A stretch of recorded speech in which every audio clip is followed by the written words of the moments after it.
A very good morning to you. What's the government's legal basis here?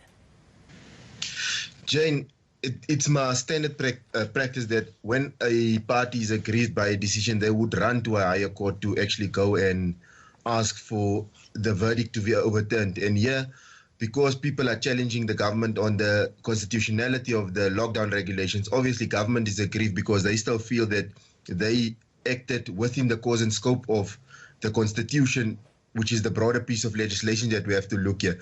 And hence they're now venting themselves to the Supreme Court of Appeal for appealing the decision. This is standard practice by government. And what chance of having it overturned? Jane, the thing is, like, if one looks at it properly, then the Constitution is clear that certain things lies within the National Council of Provinces. Here now you have the National Command Council that made these regulations. And if you look at the rationality, and if you look at the previous judgment by the judge, it says already that a person needs to also not take away the humanity of a person. Now, that is one of the rights entrenched in the Bill of Rights. Now, these regulations, it's like sort of handling people like animals. And I think that's where the judge actually went in.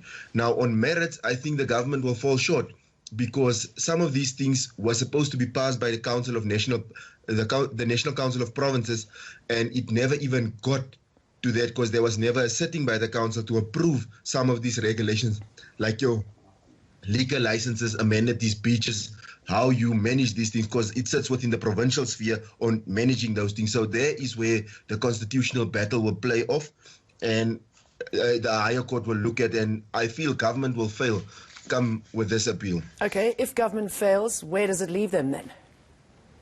Obviously, because still the Constitutional Court is still a next step for them to approach. So if the Supreme Court of Appeal say we are holding the judgment of the High Court, then they're obviously going to look, because this is a constitutional matter, because the test is still that the legislation and the regulations must pass constitutional master.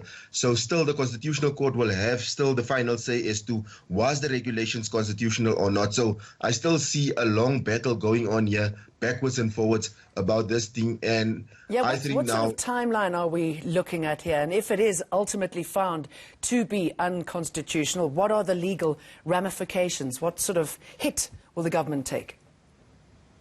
Obviously, when the government takes a hit here, because now this thing is like, if they declare some of these things unconstitutional, like I take, for instance, people that was arrested under lockdown level 4 and level 3 regulations and brought before a criminal court, they will automatically have claims against the state. Those are the finer things that one needs to look at, that they can actually now come and say, but you actually arrested me for something that was unconstitutional, and you as the state ought to have known that this is unconstitutional, still you did it. So then people can start, and also the businesses that lost money, they can come now for loss of income. So there's a lot of ramifications that's coming with this thing if one looks at it at the bigger picture. It could cost them a lot, right?